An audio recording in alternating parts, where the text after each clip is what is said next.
Bismillahirrahmanirrahim. Inna hadzal Qur'ana yahdi lillati hiya aqwam.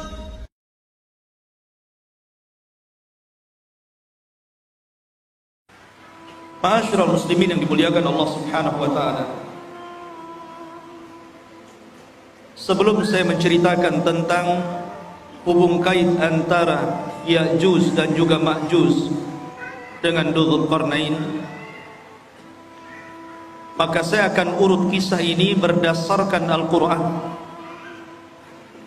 yang terdapat dalam Suratul Kahfi. Namun sebelumnya saya ingin menjelaskan tentang siapa sebenarnya Raja Dzulqarnain itu. Kenapa disebut Dzulqarnain? Hidup di zaman siapa dia? Kemudian apa sepak terjangnya? Dan apa hubung kait beliau dengan Ya'juj dan juga Ma'juj? Ma'asyiral muslimin yang dimuliakan Allah Azza wa Jalla, kita tahu bahwa kalau kita menceritakan kisah-kisah dalam Al-Quran, maka akan dapat pelajaran yang bisa kita petik di dalamnya. Makanya Allah Subhanahu wa taala berfirman sendiri, laqad kana fi qisasihim ibratun liulil albab. Dan sungguh pada kisah-kisah yang diceritakan dalam Al-Quran itu ada pelajaran besar, khususnya kita yang memiliki akal yang sehat. Bahkan salah satu faidah kenapa Allah Subhanahu wa taala banyak mengkisahkan kisah-kisah dalam Al-Quran, berdasarkan firman Allah Azza wa Jalla, wa kullan naqussu 'alaika min amba'ir rusul ma nuthabbitu bihi fuadah. Dan begitulah kami kisahkan kepadamu ya Muhammad tentang habar-habar para utusan, tidak lain dan bukan hanya untuk menetapkan dan memberikan ketenangan kepada hatimu. Karena dengan kisah-kisah dalam Al-Quranul Karim banyak pelajaran yang diambil oleh Rasul sepanjang perjalanan dakwahnya, dan itu juga berlaku kepada kita umatnya. Ma'asyiral muslimin yang dimuliakan Allah Subhanahu wa taala, bicara tentang kisah Dzulqarnain dulu sebelum kita masuk kepada kisah Ya'juj dan Ma'juj. Kisah Dzulqarnain ini sebenarnya dikisahkan dalam Al-Quran karena ada sebab turunnya. Di zaman Nabi SAW, orang-orang musyrik itu berupaya untuk mencegah dakwah Rasul dengan berbagai macam upaya. Salah satunya dengan cara mencari orang yang cerdas, orang yang berilmu untuk meruntuhkan dakwah. Jadi mencari dalil kepada orang alim, tapi bukan untuk mencari kebenaran, tapi mencari pembenaran untuk meruntuhkan dakwah. Jadi orang-orang musyrik itu orang-orang bodoh, karena tidak diturunkan kepada mereka kitab-kitab dari langit. Berbeda dengan orang Yahudi dan Nasrani, diturunkan padanya Taurat dan Injil. Sehingga orang-orang musyrik ini, pembesar-pembesar mereka datang ke Madinah, kemudian bertanya kepada orang Yahudi tentang sosok orang yang mengaku nabi di daerahnya, maksudnya Nabi SAW. Maka orang-orang Yahudi mengatakan kepada orang-orang musyrik, kalau memang orang yang mengaku nabi di daerahmu betul-betul seorang nabi, tanyakan kepadanya 3 perkara. Kalau dia sanggup menjawab, berarti dia seorang nabi. Tapi kalau dia tidak sanggup menjawab, dustakan kenabiannya. Apa 3 soalan yang akan ditanyakan, yang diajarkan orang-orang Yahudi kepada orang-orang musyrik untuk ditanyakan kepada Rasul? Yang pertama, akhbirna an fityatin dhahabu fi dhahril awal qad kanat lahum qisatun ajibah. Tanyakan kepada orang yang ngaku nabi itu tentang beberapa anak muda di zaman awal-awal yang mereka memiliki kisah yang ajaib. Siapa anak-anak muda itu? Kemudian yang kedua, akhbirna an rajulin tawafan balagha masyariqal ardi wa magharibaha. Tanyakan juga kepada orang yang ngaku nabi itu tentang seorang laki-laki yang berkeliling dunia sampai ke arah barat dan sampai ke arah ujung daripada timur. Kemudian yang ketiga, akhbirna anir ruh wa mahi. Tanyakan juga kepada dia tentang apa itu ruh. Akhirnya orang-orang musyrik sudah mendapatkan apa yang mereka kehendaki untuk ditanyakan kepada Nabi SAW, bukan untuk mencari kebenaran. Tidak. Mereka hanya hendak menghalang-halangi dakwah Rasul saja supaya didustakan manusia. Akhirnya para pembesar Quraisy sesampainya di Mekah, mereka datang kepada Nabi SAW. Mereka mengatakan, ya Muhammad, sesungguhnya kami memiliki 3 soalan. Kalau engkau sanggup menjawab, maka engkau adalah seorang nabi, amanna bik, pasti kami akan beriman kepadamu. Tapi kalau engkau tidak sanggup menjawab, memang engkau ini nabi palsu, pendusta. Akhirnya Nabi SAW mengatakan, silahkan tanyakan saja. Maka kemudian orang-orang musyrik ini bertanya tentang 3 soalan tadi. Saking senangnya Nabi SAW,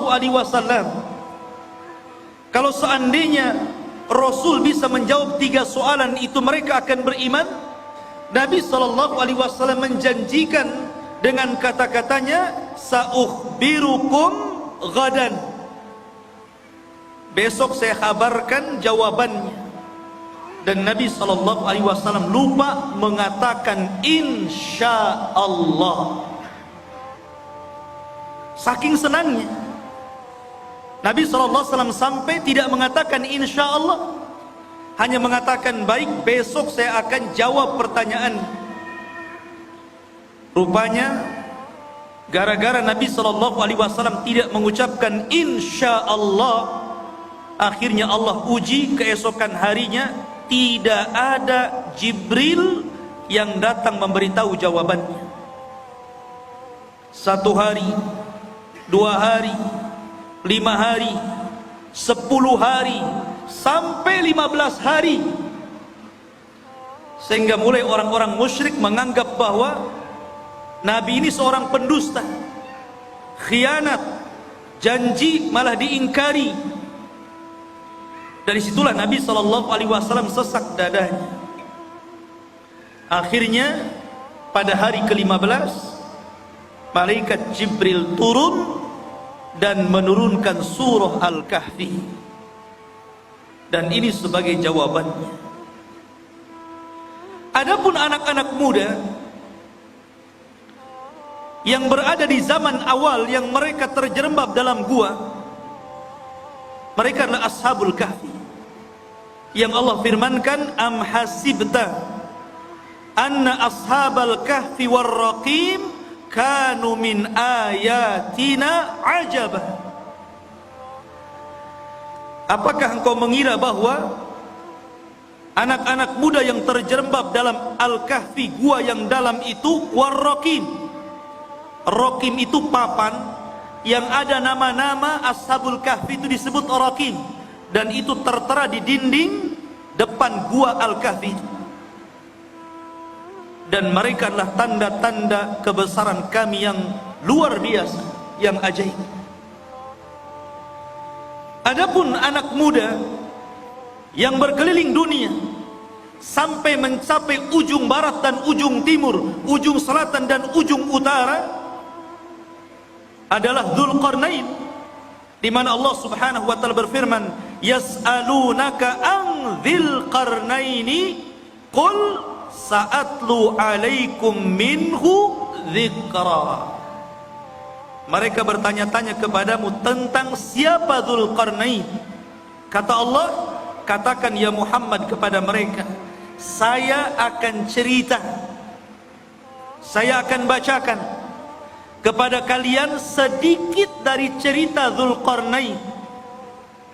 Kata-kata minhu itu menunjukkan sedikit, karena memang Al-Quran tidak panjang lebar menceritakan Dzulqarnain, tidak sebagaimana cerita Ibrahim, cerita Nabi Musa dan yang lain, hanya cuplikan kecil. Tapi itu sudah menjawab pertanyaan orang-orang Quraisy. Adapun ruh, maka Allah katakan yas'alunaka 'anir ruh qulir ruhu min amri rabbi. Mereka bertanya tentang ruh, katakan ruh itu urusan Rabbmu.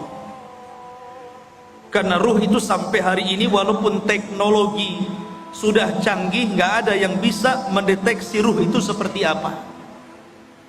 Sehingga ruh itu urusan Allah Subhanahu wa taala.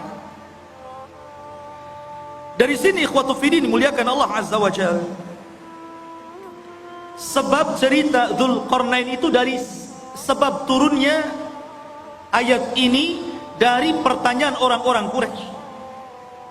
Dan subhanallah ikhwan, gaya dakwah orang-orang Quraisy itu ditiru oleh sebagian orang-orang yang tidak suka dengan dakwah.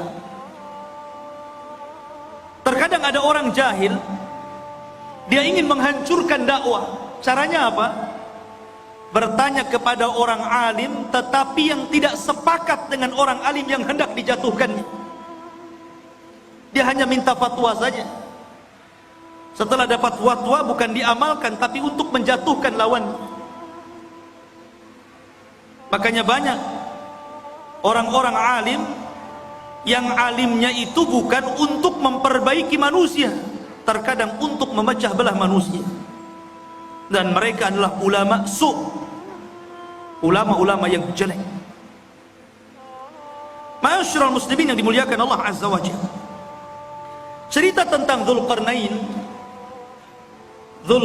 ini menjadi khilaf para ulama. Apakah dia seorang raja? Apakah dia malaikat? Apakah dia seorang wali? Karena memang kisah Dzulqarnain ini kisah yang unik sekali. Bahkan Al-Imam Qatadah rahimahullahu ta'ala mengatakan bahwa di dunia ini tidak ada penguasa yang mampu menguasai sebagian besar dunia kecuali hanya 4 orang saja, yang 2 mukmin dan 2 kafir. Pertama, yang mukmin adalah Raja Sulaiman. Sulaiman menguasai sebagian besar dunia.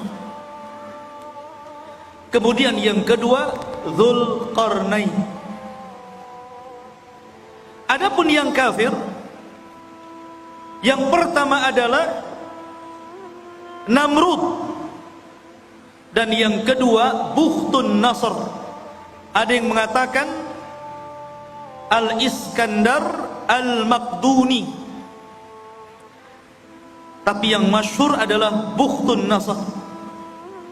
Dan keduanya kafir, baik Namrud ataupun Bukhtun Nasr yang menghancurkan Palestina itu. Lah salah satunya adalah Dzulqarnain. Dia penguasa yang berhasil menguasai barat dan timur, selatan dan utara. sehingga kemudian menjadi khilaf apakah dia seorang nabi, apakah dia seorang wali, ataukah dia malaikat. Ada yang mengatakan dia adalah malaikat, tetapi pendapat ini tentu sangat jauh sekali. Ada yang mengatakan dia seorang nabi berdasarkan zahir Al-Quran, karena dia diperintah Allah untuk menyampaikan wahyu Allah. Siapa yang beriman maka akan diperbaiki, siapa yang kufur maka akan disiksa dan diazab. Dan nanti saya akan jelaskan tentang rihlah beliau. Tapi pendapat yang masyhur, dan ini pendapat yang banyak dikuatkan para ulama, seperti Asy-Syaikh Ibnu Utsaimin rahimahullahu taala, mengatakan bahwa dia adalah rajulun saleh, orang yang sangat soleh sekali, dan dia seorang raja dan penguasa dunia. Itulah Dzulqarnain. Lalu hidup di masa siapa Dzulqarnain ini?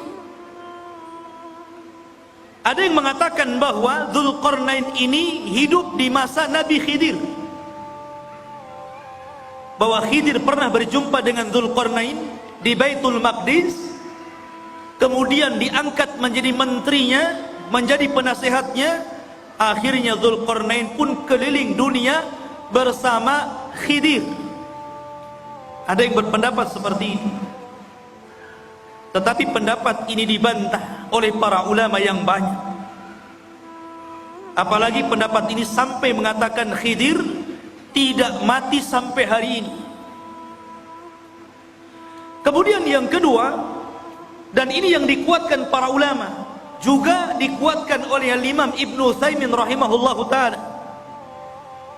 bahwa Dzulqarnain itu hidup di masa Nabiullah Khalilur Rahman Ibrahim alaihi salatu wassalam. Jadi ia hidup di masa Nabiullah Ibrahim. Bahkan dia pernah tawaf bersama Ibrahim dan juga Ismail di Ka'bah. Bahkan dikatakan Ibrahimlah yang menjadikan Dzulqarnain ini masuk ke dalam agama tauhid. Yang dengan itu akhirnya Dzulqarnain berdakwah keliling dunia. Ini salah satu pendapat Al-Imam Ibnu Utsaimin rahimahullahu ta'ala dalam fatwa Nur ala Darbi, di mana Ibnu Utsaimin mengatakan huwa malikun salihun kana ala ahdil khalil Ibrahim. Dia adalah raja yang saleh, hidup di masa Nabiullah Ibrahim alaihi salatu wassalam. Wa yuqalu annahu tafa ma'ahu bil baiti fallahu a'lam. Bahkan dikatakan dia pernah tawaf bersama Ibrahim di Baitullah, Allahu a'lam. Itu perkataan dari Imam Ibnu Utsaimin rahimahullahu taala. Ma'asyiral muslimin yang dimuliakan Allah azza wajalla. Baik, kenapa dia disebut Dzulqarnain? Dzu itu artinya pemilik, Qarnain itu dua tanduk. Kenapa disebut pemilik dua tanduk itu? Ada yang mengatakan bahwa kenapa raja tersebut digelari pemilik dua tanduk, atau dalam bahasa Arabnya Dzulqarnain. Pendapat yang pertama, karena dia memakai mahkota, dan dalam mahkotanya itu berbentuk dua tanduk. Jadi ada tanduk dalam mahkotanya dari kanan dan kiri, dari tembaga. Ada yang mengatakan disebut Dzulqarnain karena dia pernah dipukul sebelah kanannya, kemudian mati dan terluka. Kemudian Allah hidupkan kembali, kemudian dipukul lagi oleh kaumnya, kemudian mati dan kemudian dihidupkan kembali. Ada yang berpendapat seperti itu, ya terima saja, namanya pendapat. Makanya disebut Dzulqarnain. Ada yang mengatakan karena bentuk kepalanya seperti dua tanduk, ada tanduknya di kepalanya. Dan tentu ini ba'id, sangat jauh. Dan pendapat yang terakhir inilah yang banyak dikuatkan para ulama. Disebut Dzulqarnain karena dia ketika berdakwah mengajak manusia ke dalam tauhid, maka dia berjalan ke arah barat sampai ujung terbenamnya, dan ke arah timur sampai tempat terbitnya. Dan tempat terbit serta tempat terbenamnya itu disebut qarnai syaitan, dua tanduk setan. Makanya Nabi SAW melarang jangan sholat ketika terbit matahari dan ketika terbenam matahari, karena ketika itu muncul dua tanduk syaitan. Maka ketika Dzulqarnain berdakwah sampai ujung barat, sampai terbenam matahari, bahkan sampai ujung timur, sampai terbitnya matahari, berarti dia melakukan kedua perjalanan, kedua tanduk syaitan, sehingga akhirnya dia digelari sebagai raja pemilik dua tanduk ataupun Dzulqarnain. Ini yang paling akrab mungkinnya, yang paling dekat berdasarkan nas Al-Quran, bagaimana perjalanan beliau ke ujung barat dan timur itu. Ma'asyiral muslimin yang dimuliakan Allah Azza wa Jalla, perjalanan Dzulqarnain ini adalah perjalanan yang luar biasa.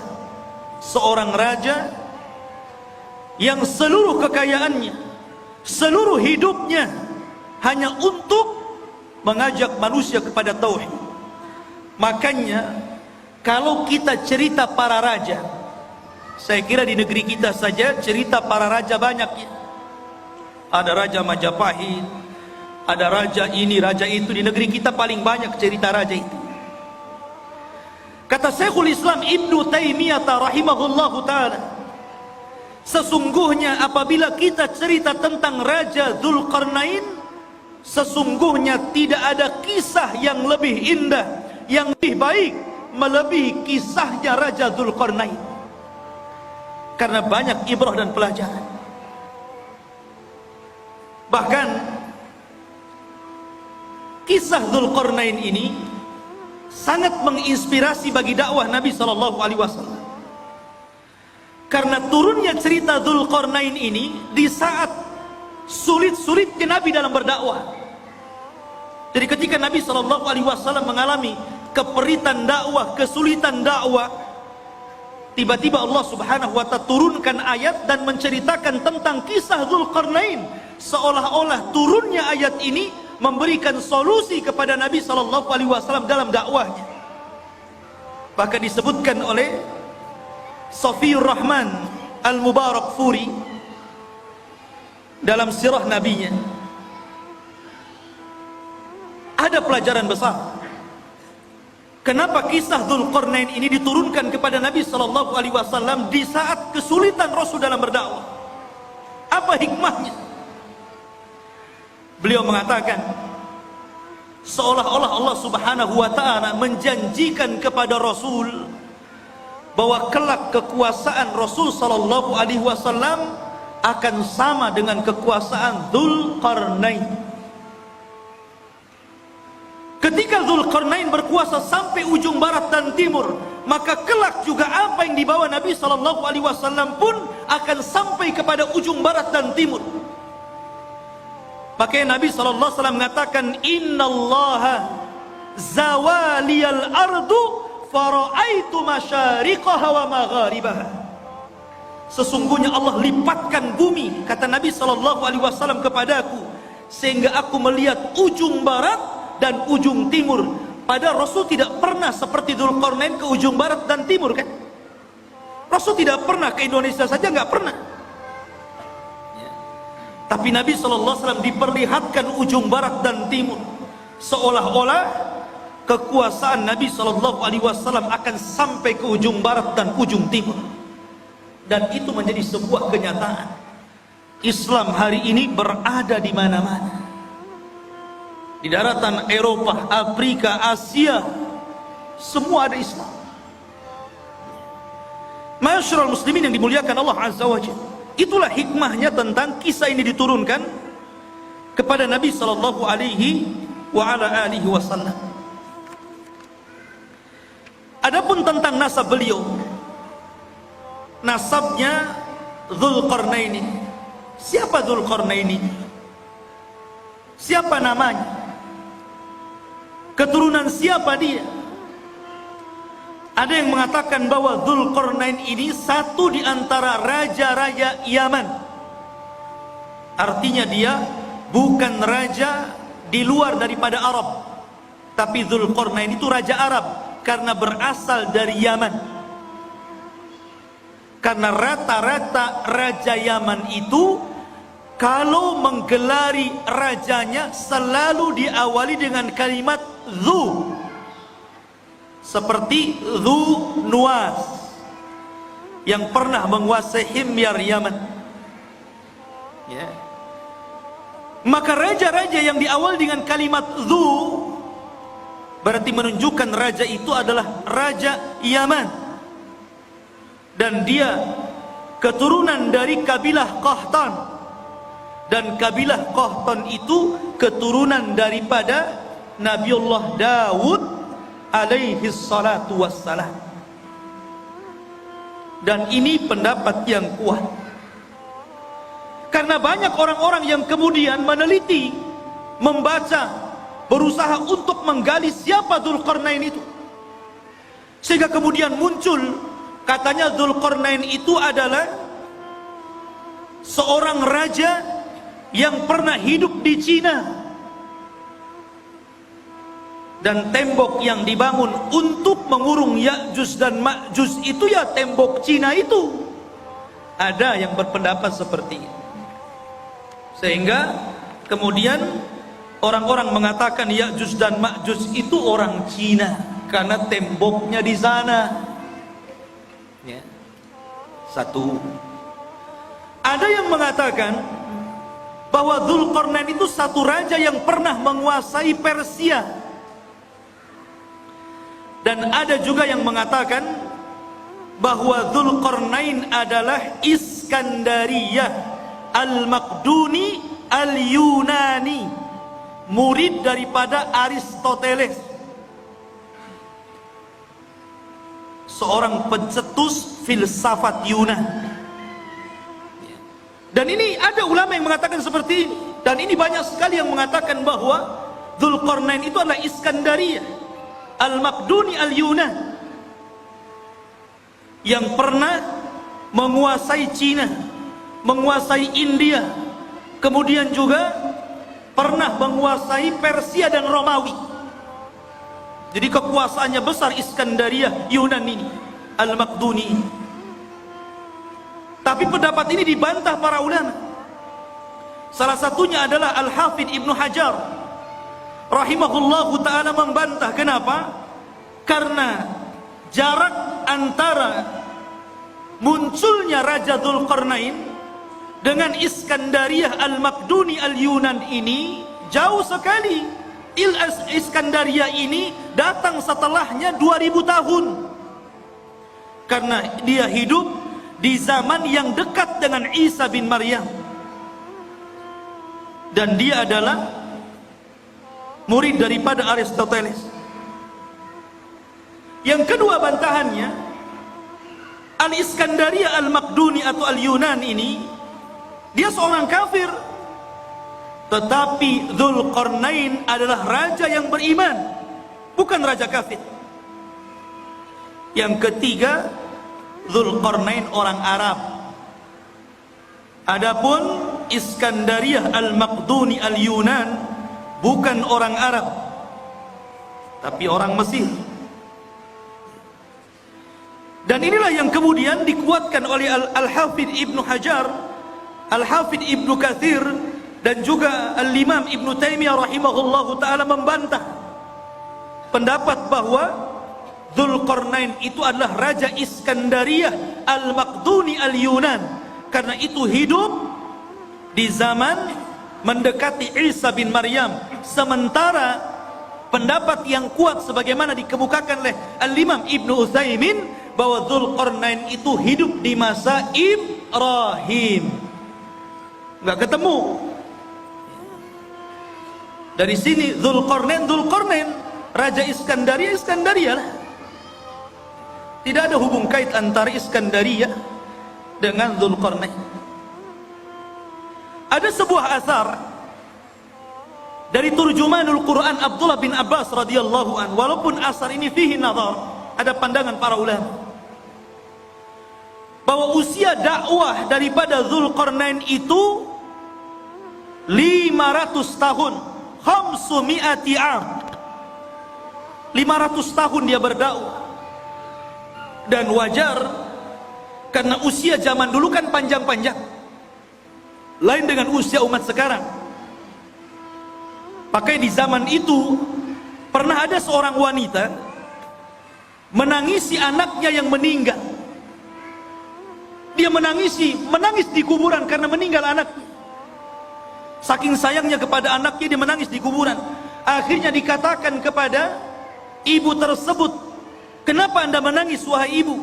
Maka ibu itu mengatakan, "Ya, aku baru saja kemalangan, anakku meninggal dunia. Baru saja anakku meninggal dunia dan aku sedih karena peninggalannya." Akhirnya kemudian ditanyakan, "Berapa usia anakmu yang meninggal itu?" Maka ibu tersebut mengatakan, "Sittina sana, 60 tahun." 60 tahun masih bayi. Di zaman dulu. Kalau di zaman sekarang janggutnya sudah sampai pusar, dah kakek. 60 tahun dah mau mati. Akhirnya orang ini mengatakan, "Jangan sedih wahai ibu, karena kelak akan datang sebuah umat yang usianya itu baina sittuna was sab'in, baina sittina was sab'in, antara 60 sampai 70 tahun saja, dan itu usia kita umat Islam."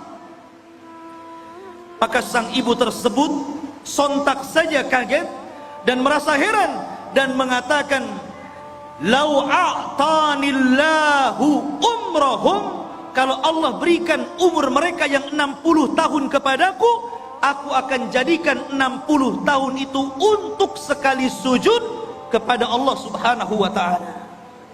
Lihat, ya usia dulu panjang-panjang, sehingga wajar kalau Dzulqarnain juga keliling dunia sampai 500 tahun, berarti usianya di atas itu kan. Ini satu cerita, namanya asarnya fihi nazar, ya bisa benar bisa salah, karena ada penelitian tentang riwayat.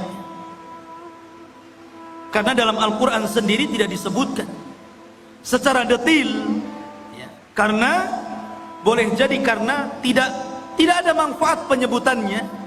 Akhirnya Al-Quran hanya menyebutkan hal-hal yang penting yang bisa dijadikan ibrah dan pelajaran bagi pembacanya. Taib. Itu sedikit muqaddimah tentang siapa Dzulqarnain. Di dalam Al-Quranul Karim, tepatnya surah Al-Kahfi, ayat yang ke-83. Ayat yang ke-83 Allah katakan, "Yas'alunaka an dzil qarnaini." Mereka bertanya-tanya kepadamu ya Muhammad tentang siapa Dzulqarnain itu. Qul sa'atlu alaikum minhu dzikra. Katakan ya Muhammad, saya akan bacakan kepada kalian minhu, dari sedikit kisahnya saja. Dzikra, penyebutannya tidak banyak, hanya sedikit. Dan begitulah Allah Subhanahu wa ta'ala. Terkadang Allah Subhanahu wa ta'ala menyebutkan kisah-kisah para nabi. Ada yang panjang lebar, dari kecil, remaja, dewasa sampai tua dijelaskan. Seperti Ibrahim alaihi salatu wassalam, seperti Nabiullah Musa alaihi salatu wassalam, diceritakan dari kecil sampai tua.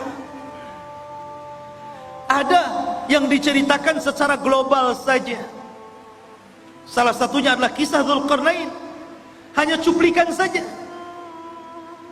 Tapi ada nabi-nabi yang kita kenal namanya, termasuk salah satu nabi daripada nabi-nabi 25 nabi dan rasul yang disebutkan nama dalam Al-Quran. 18 namanya terdapat dalam surah Al-An'am dan lebihnya tersebar dalam beberapa surat, sehingga sempurna 25 nama nabi dan rasul. Itu pun tidak semua diceritakan. Seperti Dzulkifli, tidak ada ceritanya, hanya namanya saja disebut. Yasa ada mana namanya disebut, tapi tidak ada ceritanya dalam Al-Quran, baik sedikit ataupun banyak. Dari sini menunjukkan bahwa Allah berfirman, Allah mengatakan, rusulan qad qasasnahum 'alaika min qablu wa rusulan lam naqsushum 'alaika wa kallamallahu Musa taklima. Dan ada rasul-rasul yang kami ceritakan kisahnya, tapi ada juga rasul-rasul yang kami tidak ceritakan kisahnya. Tapi kita wajib beriman adanya para rasul dan nabi itu. Ma'asyiral muslimin yang dimuliakan Allah Azza wa Jalla. Kemudian Allah mengatakan, inna makkanna lahu fil ardi wa atainahu min kulli syai'in sababa. Inna sesungguhnya, makkanna sesungguhnya kami, makkanna lahu sesungguhnya kami telah memberikan kekuasaan lahu kepada siapa? Dzulqarnain. Makkan itu artinya kekuatan, kekuasaan, kehebatan untuk menjadi raja. Apa sebabnya? Sebabnya wa atainahu min kulli syai'in sababa. Dan kami telah memberikan kepada Dzulqarnain ini jalan untuk mencapai segala sesuatu yang dikehendakinya. Jadi kalau Sulaiman ingin membangun sesuatu, dia sudah punya para arsiteknya.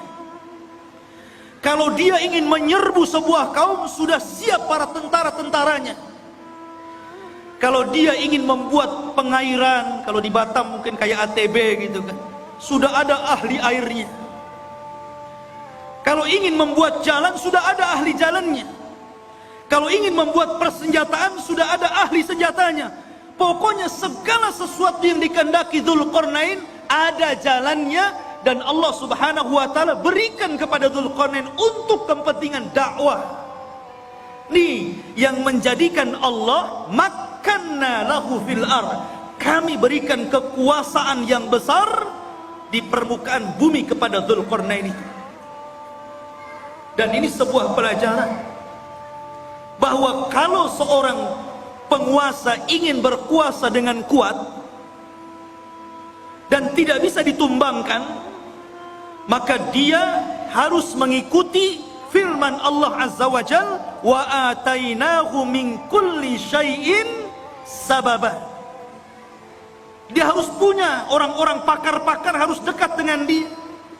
Pakar ekonomi, pakar politik gitu kan, pakar hubungan antara dalam negeri dan luar negeri, dan pakar-pakar yang lainnya. Kalau dia memiliki pakar-pakar itu dan sesuai dengan bidangnya, maka dia akan kokoh menjadi penguasa. Tapi kalau dia kemudian mencomot menteri asal saja, yang penting bapak senang umpamanya ya, atau mengambil orang-orang dekat yang penting mendukung dia, nah itu tidak akan inna makkanna lahu fil ard. Jadi betul-betul harus orang-orang ahlinya seperti Dzulqarnain, baru penguasa itu akan kuat kekuasaan.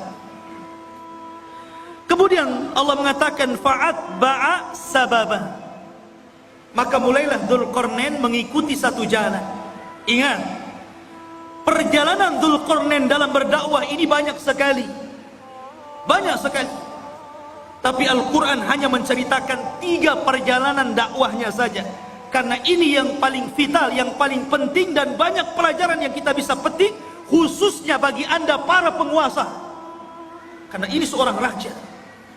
Kalau anda ingin menjadi penguasa negara, hendaklah pelajari kisah Dzulqarnain. Karena ini contoh bagi para raja. sebagaimana pernyataan Imam Syekhul Islam Ibnu Taimiyah rahimahullahu taala, tidak ada kisah yang terbaik para raja melebihi kisahnya Dzulqarnain. Perhatikan perjalanan pertama. Allah mengatakan, hatta idza balagha maghribasy syamsi wajadaha taghrubu fi ainin hamiyatin wa wajada indaha qauman qulna ya dzal qarnain imma an tu'adziba wa imma an tattakhidha fihim husna fa amma qala amma man zalam fa sawfa nu'adzibuhu thumma yuraddu ila rabbih fayu'adzibuhu adzaban nuqra. Perhatikan ini perjalanan pertama Raja Dzulqarnain.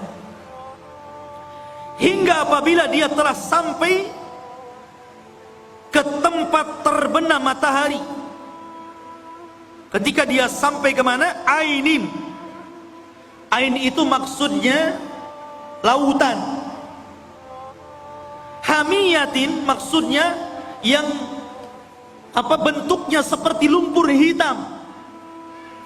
Jadi beliau mengarah ke arah barat karena terbenam matahari di situ.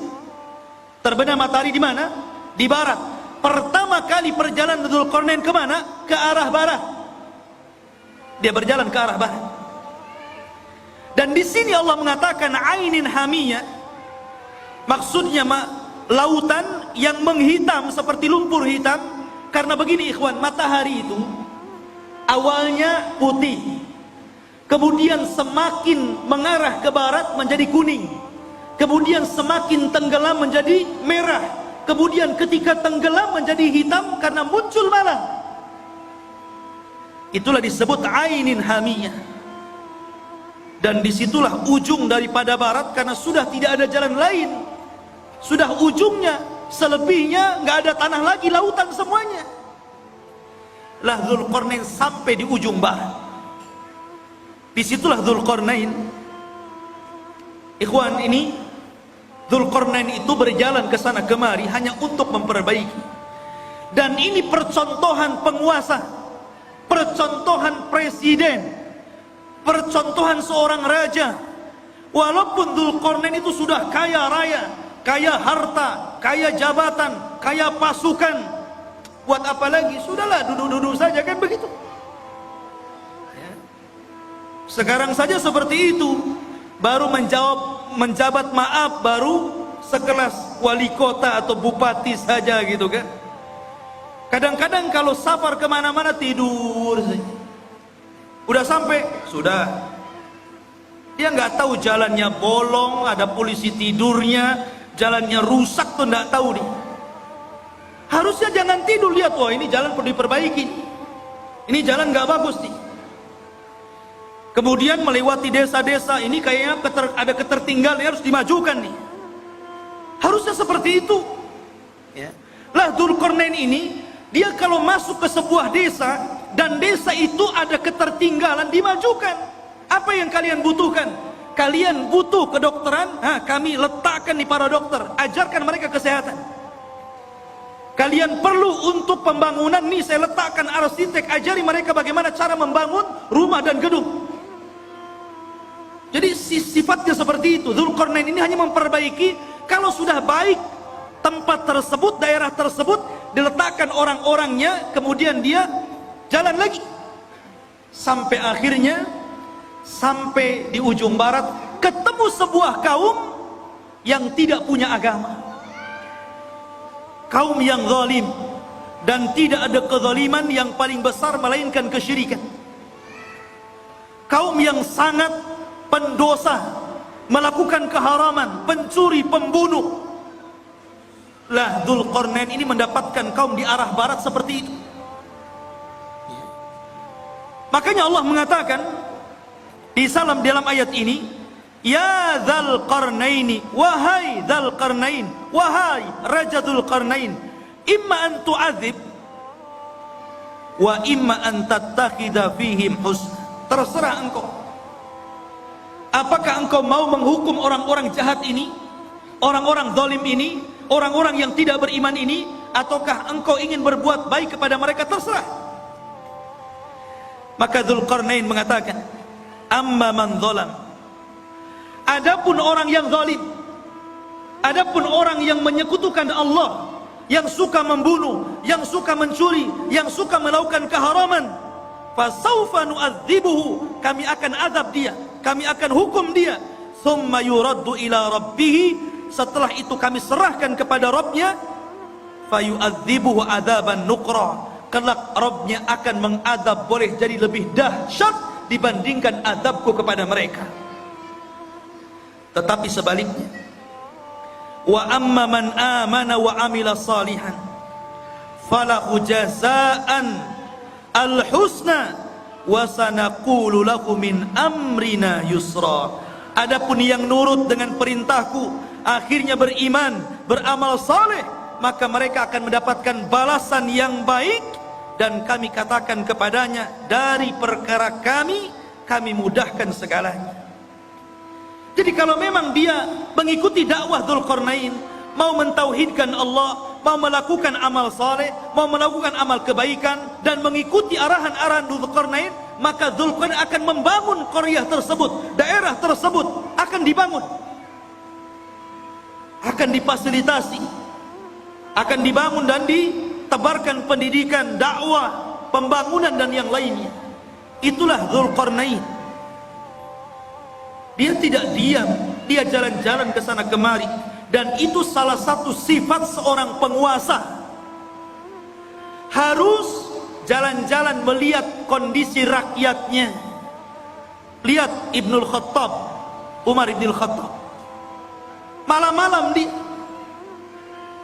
malam-malam keliling melihat rakyatnya, sehingga pelajaran karena dia suka jalan malam, melihat-lihat rakyatnya, baik yang senang ataupun yang susah, banyak melahirkan undang-undang, kebijakan-kebijakan, peraturan-peraturan yang kemudian sangat bermanfaat untuk rakyatnya, hanya karena jalan-jalan terinspirasi akhirnya.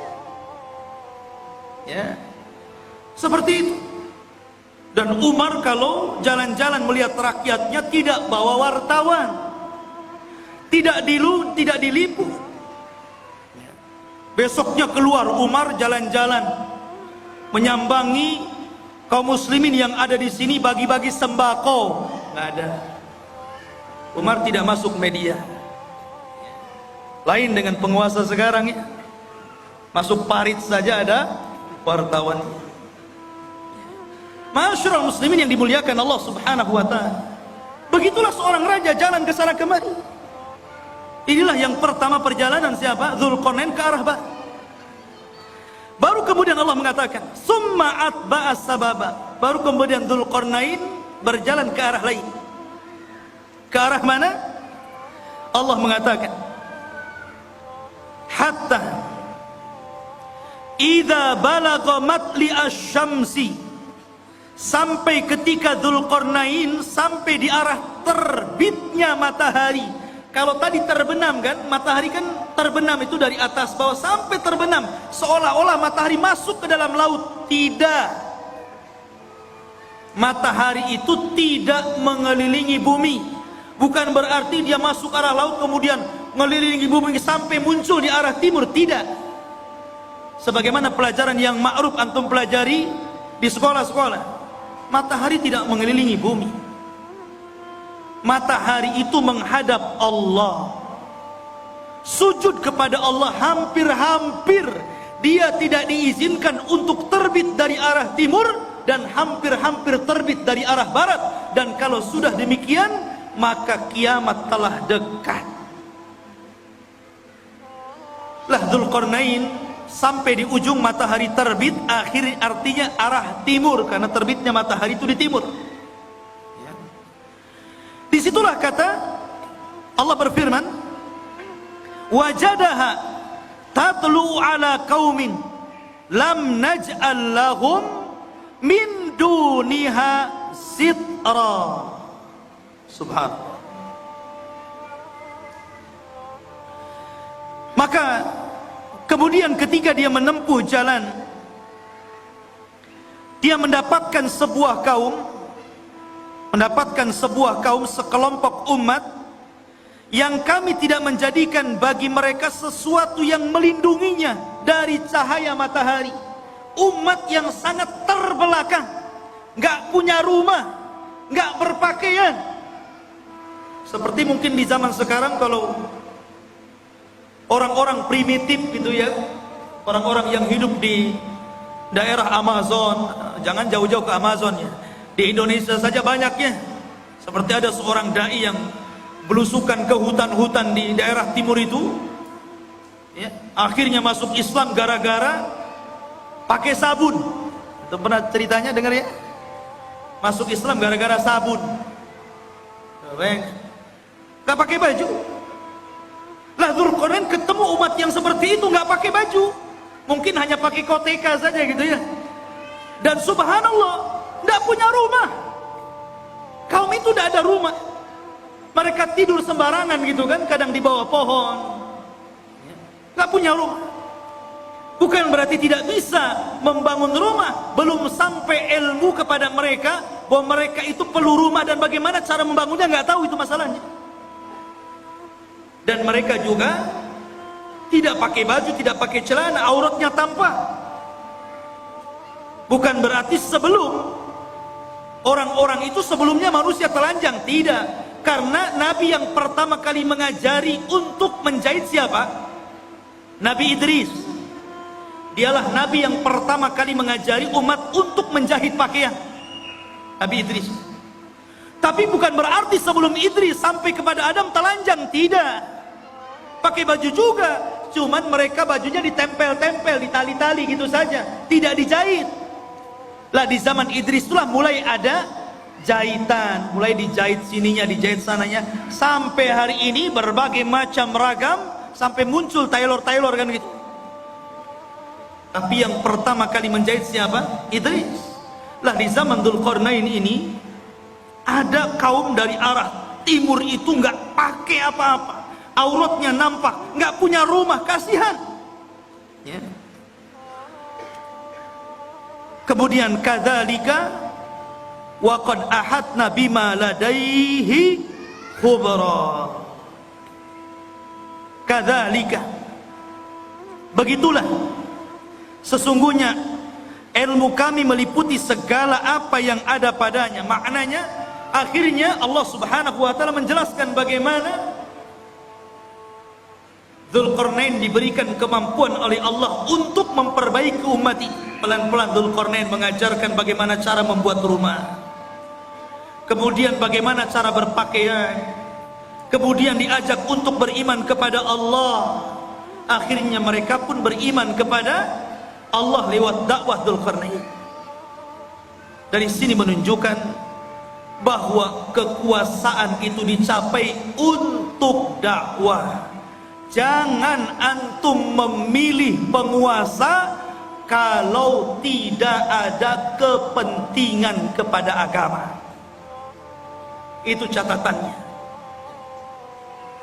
Kalau antum hendak memilih penguasa, cari penguasa yang condong ke dalam Islam, yang mau memperjuangkan Islam, yang mau mengangkat harkat derajat para ulama dan orang-orang yang cinta para ulama. Siapa penguasa yang dekat dengan Islam, memperjuangkan Islam, kita pilih. Begitu. Itu barometernya. Kita tidak mengatakan si A ataupun si B, satu ataupun dua, tidak. Pokoknya siapa di antara penguasa itu, oh yang satu ini kalau jadi Islam remek nih, Islam akan diganti nih. Kalau yang ini minimalnya Islam akan baik, Islam tidak akan diganggu, Islam akan jaya. Kita pilih yang cenderung dengan agama.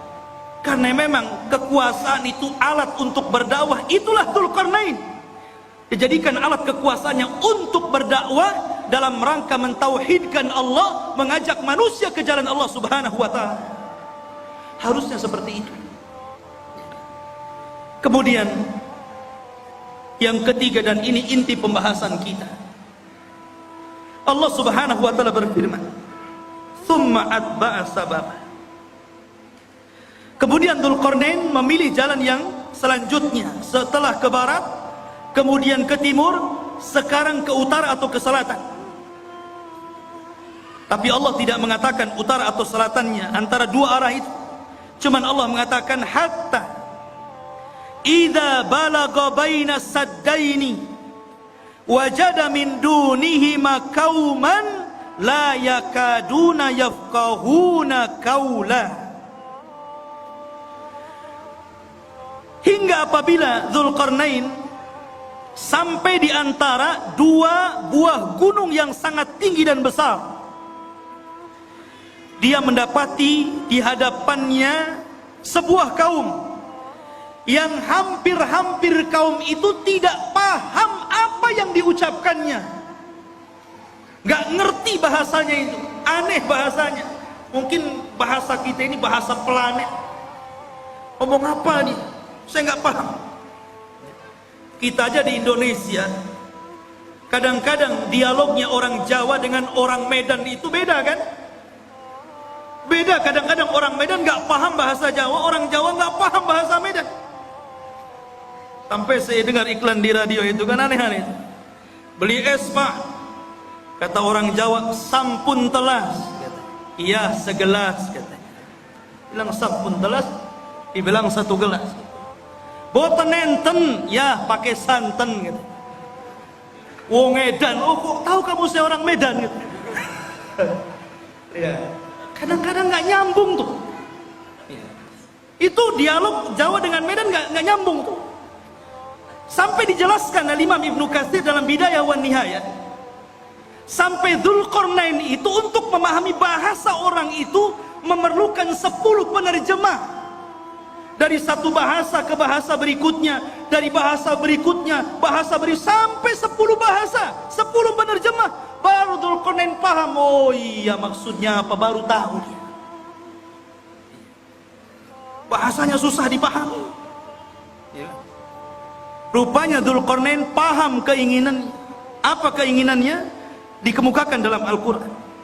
Qalu, mereka berkata, ya Dzulqarnain, inna Ya'juj wa Ma'juj mufsiduna fil ard fahal naj'alu laka kharjan ala an taj'al bainana wa bainahum sadda.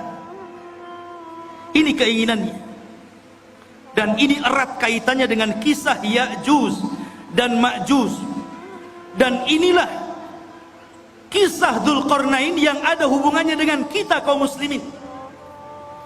Kisah yang terakhir ini, pertemuan Dzulqarnain dengan kaum yang terakhir ini adalah kisah yang sangat erat kaitannya dengan kita kaum muslimin. Karena kita ini umat yang ada di akhir zaman. Kenapa kita ini umat yang ada di akhir zaman? Pertama, karena tidak ada nabi setelah Rasul sallallahu alaihi wasallam. Maknanya tidak ada umat selain umat Nabi sallallahu alaihi wasallam. Setelahnya dunia ini akan dihancur-hancurkan alias kiamat. Jadi Dzulqarnain diminta oleh mereka. Mereka itu dalam waktu-waktu tertentu datang Ya'juj dan Ma'juj.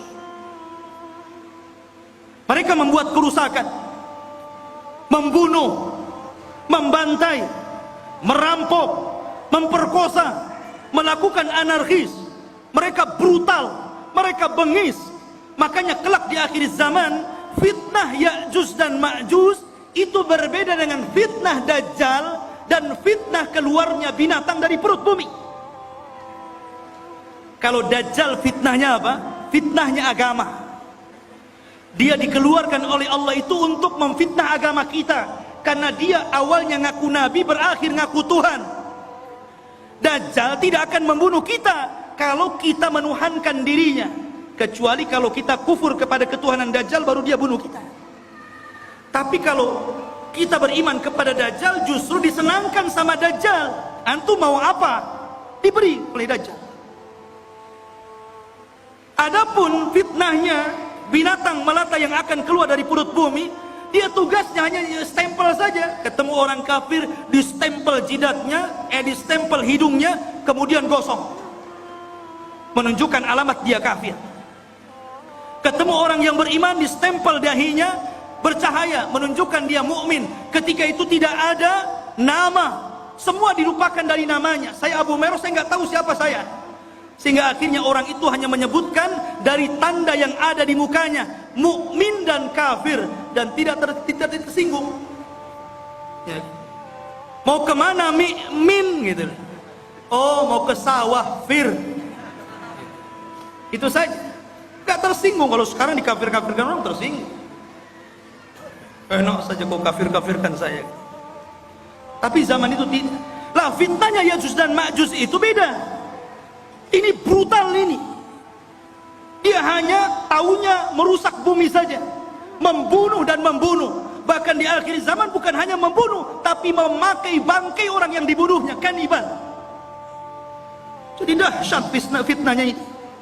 Makanya kaum ini sangat merengek kepada Dzulqarnain, minta tolong agar Dzulqarnain memisahkan mereka dengan Ya'juj dan Ma'juj ini. Makanya dia mengatakan, ya Dzulqarnain, wahai Dzulqarnain, inna Ya'juj wa Ma'juj, sesungguhnya Ya'juj dan Ma'juj itu mufsiduna fil ard, dia merusak bumi. Kata para ulama mentafsirkan ketika memaknai apa yang dimaksud merusak di situ, ada yang mengatakan yang dimaksud merusak di situ adalah sebagaimana yang dikatakan Wahab ibn Munabbih, bahwa mereka yaf'aluna amala qaumi Lut. Pertama, mereka itu kaum yang homoseksual. Ini kata-kata Wahab ibn Munabbih. Jadi kalau sekarang ada orang yang terjangkit penyakit homoseksual, berarti pengikut Ya'juj dan Ma'juj. Itu menurut Wahab ibn Munabbih. Ingat tuh, jangan sekali-kali mendukung LGBT. Itu perilakunya Ya'juj Ma'juj itu. Tapi jangan antum katakan, oh lihat Ya'juj Ma'juj. Tengok orang banci, hati-hati ada Ya'juj Ma'juj. Boleh. Ini menjelaskan bahwa kerusakan dalam ayat Al-Kahfi tadi, menurut Wahab ibn Munabbih, mereka merusak bumi, artinya mereka melakukan amalan kaum Lut. Dan ini tentu sangat jauh penafsiran seperti ini. Ada yang mengatakan seperti Atha Al-Khurasani mengatakan, annahum kanu yaqtulun, mereka suka membunuh. Dan juga dikatakan Muqatil ibn Sulaiman, annahum kanu ya'kuluna an-nas, mereka membunuh dan memakan orang yang dibunuhnya, kanibal. Menurut Muqatil ibn Sulaiman. Dan boleh juga digabungkan tiga-tiganya. Mereka suka melakukan amalan kaum Lut, dan mereka suka membunuh, membantai, dan mereka juga kanibal, memakan orang yang dibunuhnya, alias kanibal. Itulah kerusakannya Ya'juj dan Ma'juj. Ada orang makan orang. Di zaman sekarang kan ada juga ya. Di YouTube itu daerah mana itu, pasar jual beli daging orang. Ngeri juga ya. Khotuf ini muliakan Allah Azza wa Jalla. Maka mereka mengatakan, fahal naj'alu laka kharjan, bagaimana kalau kami sediakan upah untukmu wahai Dzulqarnain, ala an taj'al bainana wa bainahum saddan, agar kau jauhkan kami dengan mereka, buatkan benteng. Karena mereka datang dari sana, buatkan benteng supaya mereka tidak menyerang kami lagi. Subhanallah. Mereka siap menyediakan upah kepada Dzulqarnain. Buat apa? Dzulqarnain ini sudah kaya, pasukannya banyak, orangnya cerdas, berilmu, dan Allah berikan segala sesuatu keinginannya. Buat apa upah? Makanya Dzulqarnain mengatakan, dengan mengatakan kepada mereka, qala ma makkani fihi rabbi khairun, tidak usah. Nggak perlu kalian memberikan upah. Apa yang telah Allah berikan dari kekuasaan dan kekuatan ini sudah cukup untukku. Ini kebaikan, anugerah, nikmat yang luar biasa. Nggak perlu. Nih, seorang raja harus seperti itu. Jangan menyusahkan masyarakat. Harus memberikan kesenangan kepada masyarakat. Ma'asyiral muslimin yang dimuliakan Allah Azza wa Jalla. Tetapi Dzulqarnain hanya mengatakan fa'inuni biquwatin aj'al bainakum wa bainahum radma. Tetapi tolong bantu aku. Sediakan orang-orang kuat di antara kalian untuk kerja bakti bersamaku. Nanti aku akan jadikan antara kalian dengan Ya'juj dan Ma'juj itu dinding pemisah supaya dia tidak menyerbu kalian lagi. Inilah jiwa besar seorang pemimpin, ya, membangun sebuah bangunan yang luar biasa yang belum pernah dibangun orang-orang sebelum dan setelahnya. Bahkan bangunan itu sendiri tidak tahu siapa yang tahu. Nggak ada yang tahu. Sampai sekarang kan nggak ada yang tahu. Walaupun berbagai macam ilmuwan meneliti dengan kecanggihan alat-alat di zaman sekarang, dengan teknologi transportasi yang memudahkan mereka untuk berpindah satu negeri ke negeri yang lainnya, sampai sekarang masih gaib. Masih belum ditemukan, agak-agak kira-kira saja. Mungkin di sini, mungkin di situ. Sampai-sampai Imam Ibnu Katsir meriwayatkan sebuah kisah Raja Abbasiyah, di mana Raja Abbasiyah itu mereka mengirimkan pasukan untuk mencari di mana bentengnya yang dibangun Dzulqarnain ketika mengurung Ya'juj dan Ma'juj. Mengirim delegasi, dan dikatakan oleh Raja Al-Wasik ketika itu sebagai penguasanya, sebelum kau ketemu benteng itu jangan pulang. Akhirnya berangkat tuh pasukan itu dari satu negara ke negara berikutnya, dari satu daerah ke daerah berikutnya, menyeberangi lautan, menyeberangi gunung dan begitu seterusnya, sampai akhirnya selama 2 tahun baru ditemukan benteng tersebut. Tapi Ibnu Katsir sendiri tidak menyebutkan sanad riwayatnya, sehingga tidak bisa dijadikan pegangan kisah ini. Allahu a'lam ada di mana. Yang jelas sudah ada, ya. Walaupun sebagian para ulama seperti Lajnah Daimah dan juga Syekh bin Baz rahimahullahu taala, ketika ditanya tentang di mana sebenarnya benteng yang dibangun Dzulqarnain itu, yang mengurung padanya Ya'juj dan Ma'juj dan akan keluar di akhir zaman, maka Syekh bin Baz hanya mengatakan min kibalil masyriq, dari arah timur, maksudnya kota Madinah. Kalau antum berada di Madinah, ke arah timurnya. Kemudian diisyaratkan ke daratan Cina, ke daratan Cina, ya. Ada yang mengatakan bahwa benteng itu terletak di daerah daratan Armenia. Ada yang mengatakan Adribajania di daerah Georgia, ya. Itu sebagian ulama mengatakan seperti itu. Tetapi sekali lagi tidak bisa ditegaskan seperti itu. Cuman dari arah timur. Apakah Cina? Tidak. Ya'juj Ma'juj bukan Cina. Walaupun ada sebagian orang yang melihat ciri-ciri daripada hadis Rasul, kok ciri-ciri itu melekat kepada orang-orang Asia.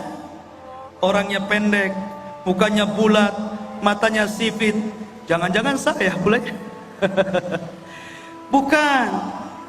Ya'juj dan Ma'juj itu belum keluar. Kalau Cina sudah keluar dari dulu, ya. Di mana-mana. Dia belum keluar. Dan dia di balik tembok. Dan kelak akan dikeluarkan Allah di akhir zaman. Bukan sekarang, di akhir zaman. Karena Ya'juj dan Ma'juj itu Allah keluarkan setelah Allah hancurkan bentengnya, itu ketika setelah Isa bin Maryam turun, itu pun pasca terbunuhnya Dajjal. Dajjal dibunuh dulu, Baru setelah itu selang beberapa waktu, Isa dan kaum muslimin diuji lagi oleh Allah, tiba-tiba runtuh daripada apa yang sudah dibangun Dzulqarnain, sadnya ini, bendungannya ini, bentengnya ini.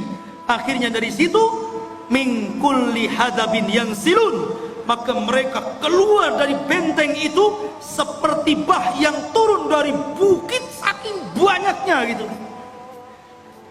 Keluar semuanya.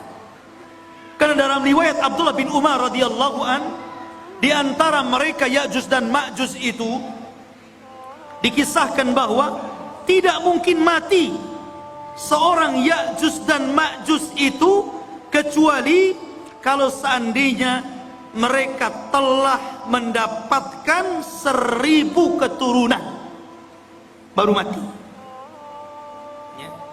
Jadi kalau seandainya keturunannya sudah 1000 baru dia mati. Itu dalam sebuah athar. Makanya wajar kalau jumlah mereka banyak. Ketika Adam alaihi salatu wassalam dipanggil oleh Allah dan mengatakan, ya Adam, akhrij bi'than nar. Wahai Adam, keluarkan utusan-utusan neraka. Adam kaget, ya Rabb, wa ma bi'thun nar? Apa utusan neraka itu? Maka Allah mengatakan, setiap 1000 penduduk neraka, keluarkan satu orang dan masukkan ke dalam surga. Artinya 999 masuk neraka dan 1 masuk surga. Ketika itu Allah mengatakan kepada Adam, 1 dari kalian dan 999 dari Ya'juj dan Ma'juj. Jadi jumlah mereka banyak. Jadi kalau antum mau perang dengan Ya'juj dan Ma'juj itu, 1 dari antum dikeroyok dengan 999 Ya'juj dan Ma'juj. Kira-kira menang atau keok tuh? Antum 10 orang saja mati antum.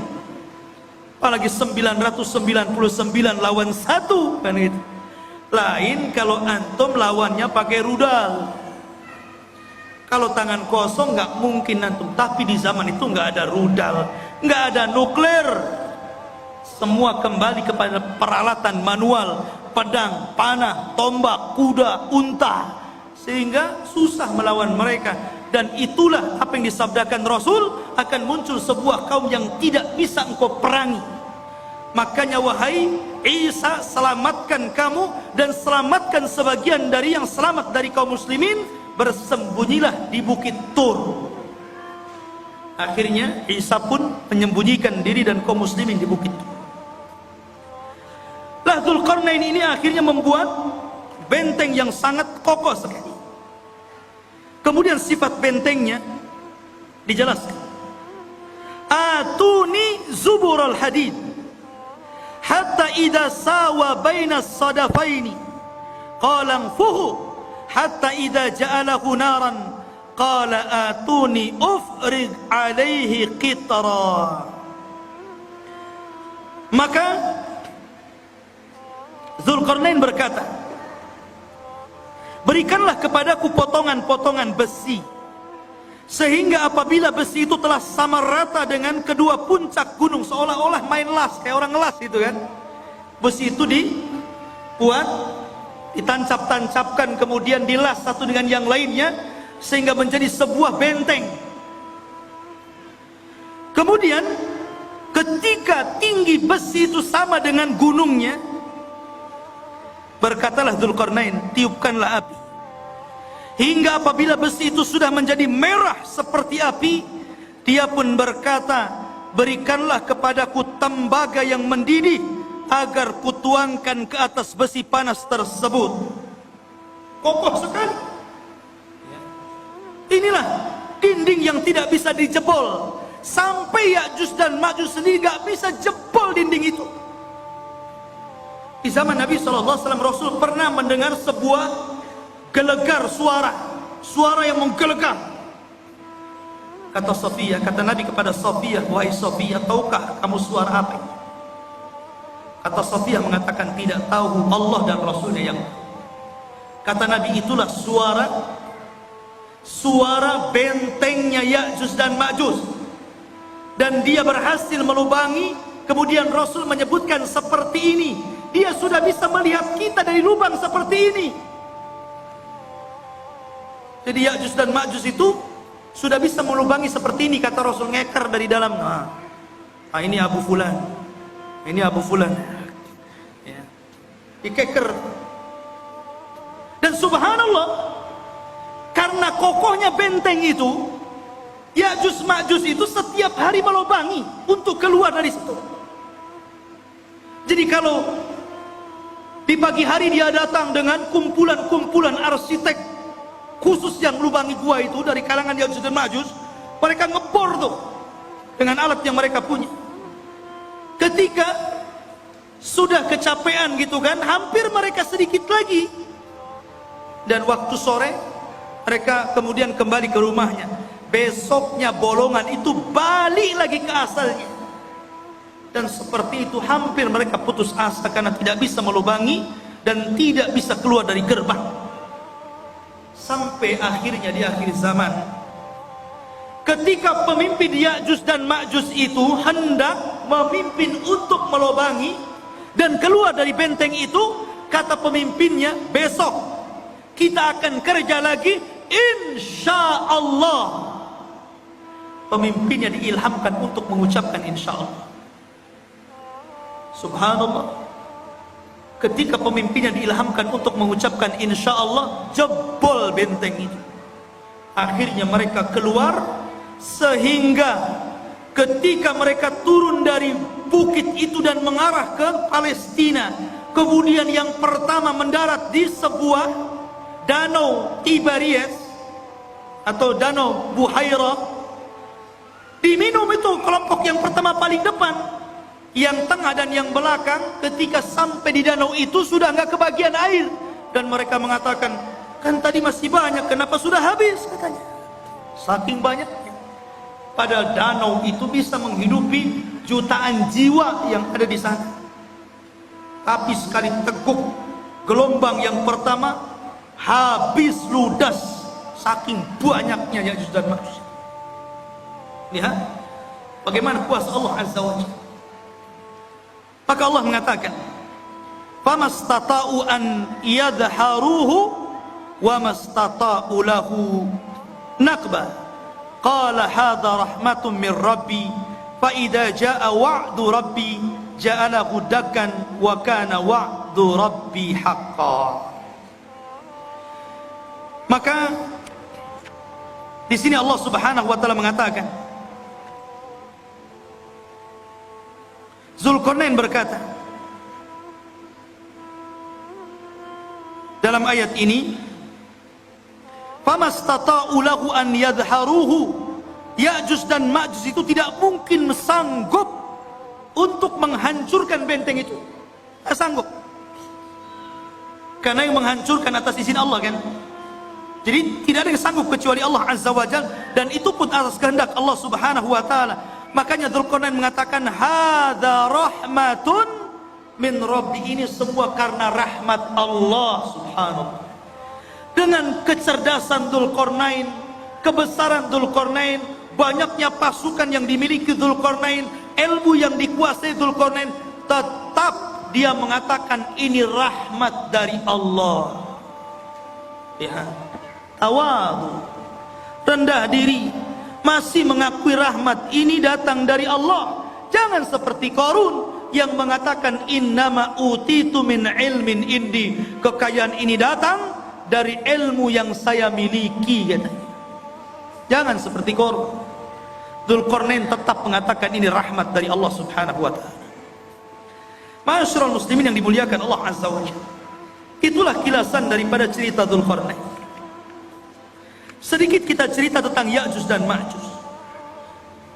Ya'juj dan Ma'juj adalah keturunan daripada salah satu putra Nuh alaihi salatu wassalam, namanya Yafis ibn Nuh.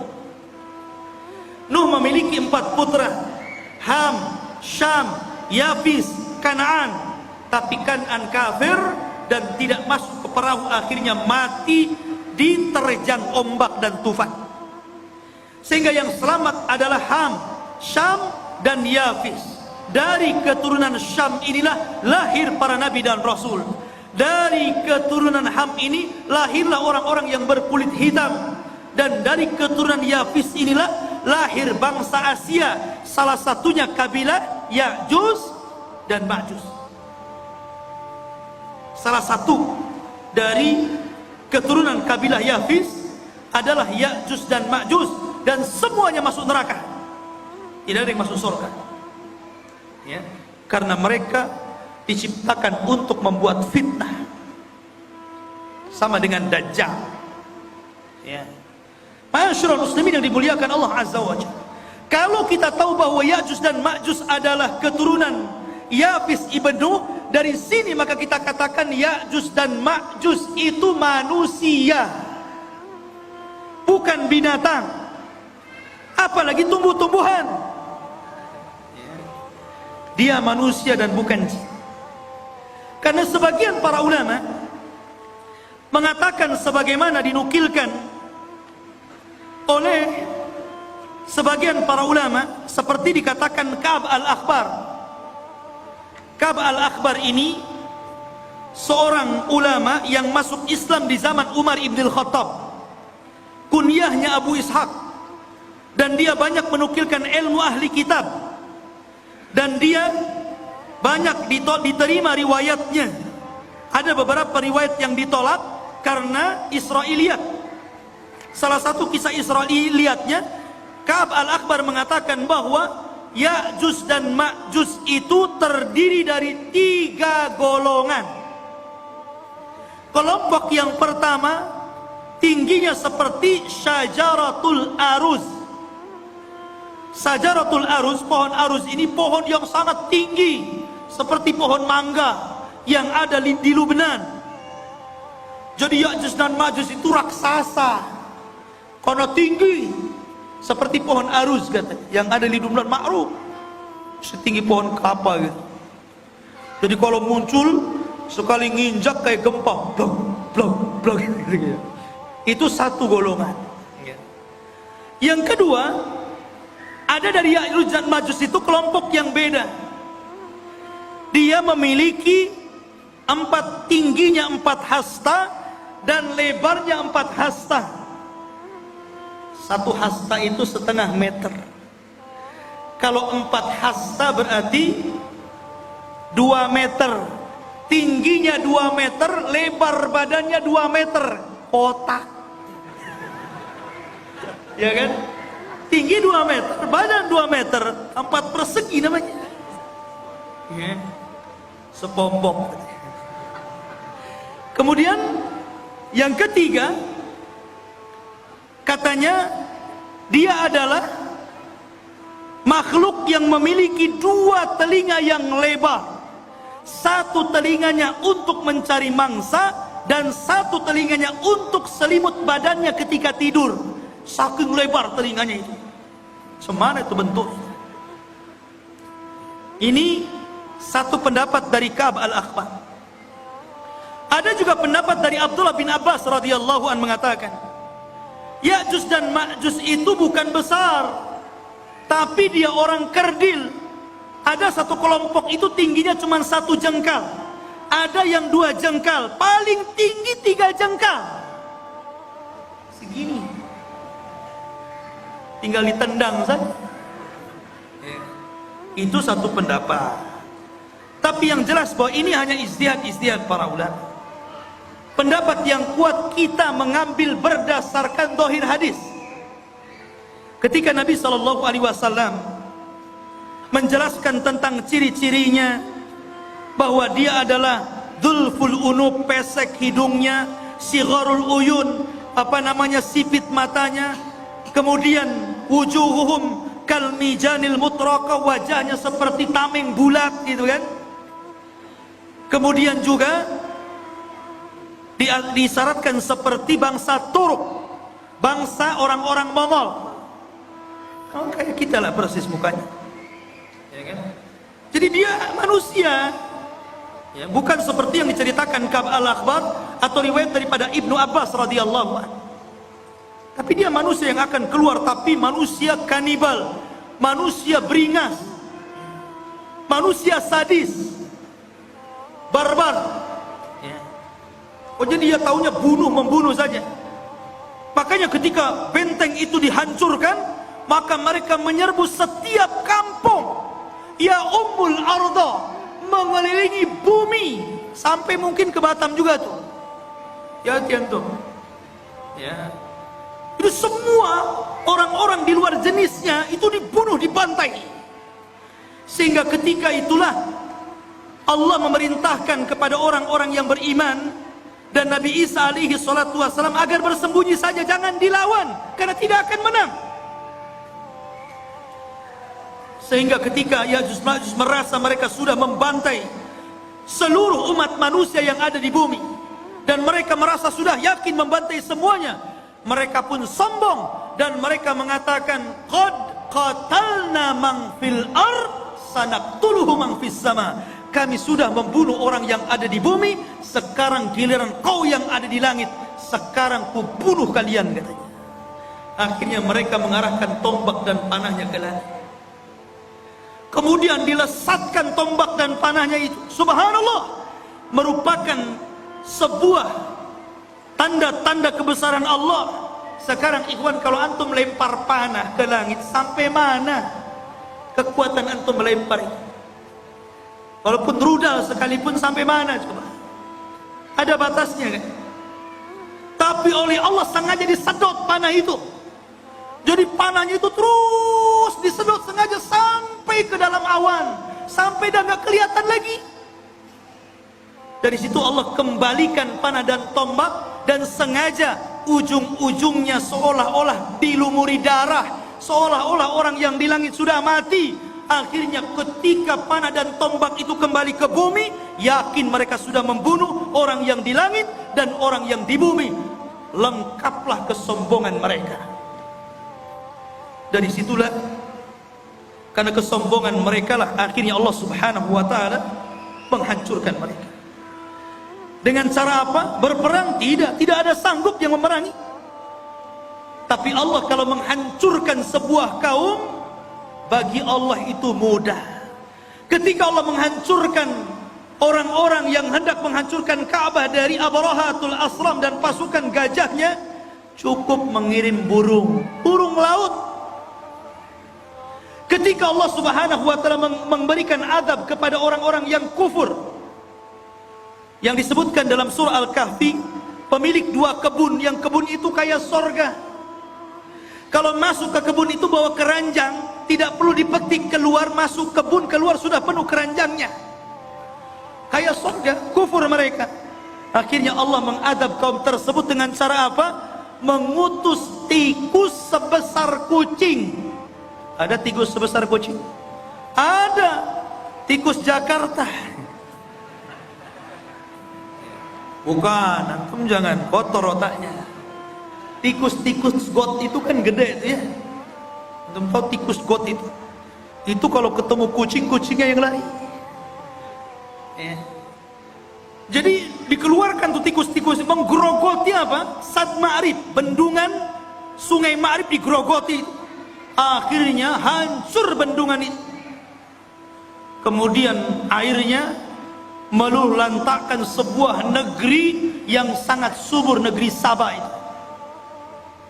Dan tidak ditanami kecuali sedikit. Akhirnya semuanya menjadi rata. Dan tidak ada yang tersisa tumbuhan kecuali hanya pohon bidara, sidrin, dan beberapa pohon yang tidak ada manfaat. Begitu juga ketika Allah menghancurkan Ya'juj dan Ma'juj. Apa yang Allah kirim? Allah tidak kirim buaya, baik buaya laut atau buaya darat.